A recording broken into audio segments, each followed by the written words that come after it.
শুভ দুপুর সকল বন্ধুদেরকে জানাচ্ছি। শুভ দুপুর। তোমরা বুঝতে পারছো এটা চিংড়ি মাছ ভাজা হচ্ছে, আর আজকে হবে ইঁচড় চিংড়ি। ইঁচড়টাকে হলুদ আর নুন দিয়ে সিদ্ধ করে রেখে দিয়েছি, পাশে আলু, আর এদিকে টমেটো কেটে রেখে দিয়েছি, এদিকে মশলা করে রেখে দিয়েছি সব। এখানে আলু, আদা, জিরে, লঙ্কা, হলুদ, নুন সব আছে। এবার চিংড়ি মাছটাকে একটুখানি হালকা ভেজে নেবো, যেরকম সবাই তোমরা করো, আমিও তাই করবো। ঠিক আছে বন্ধুরা, দেখতে থাকো। আজকে ইঁচড় চিংড়ি হবে আমাদের, আর হবে ভাত, আর দেখি কি হয় তোমাদেরকে দেখাবো। দেখো বন্ধুরা, মোটামুটি আমার এটা ভাজা কিন্তু হয়ে গেছে।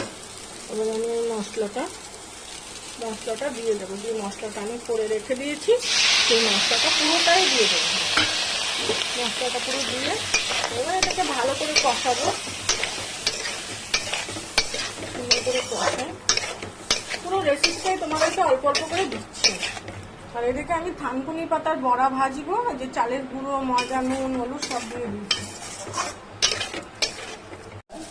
এই যে দেখো মশলাটা আমার কষানো পুরো হয়ে গেছে। এবারে দেখো চিংড়ি মাছটা হালকা ভেজে রেখেছি, এবার দিয়ে দিলাম এই চিংড়ি মাছটা।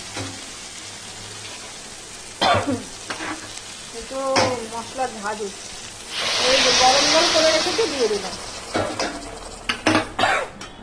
সরি বন্ধুরা, কাশি হচ্ছে মশলার জন্য। চিনি বন্ধ করে রেখেছি তো, ওই জন্য কাশি হচ্ছে। দেখো গরম জল দিয়েছি, এবার একটু ফুটবে ভালো করে।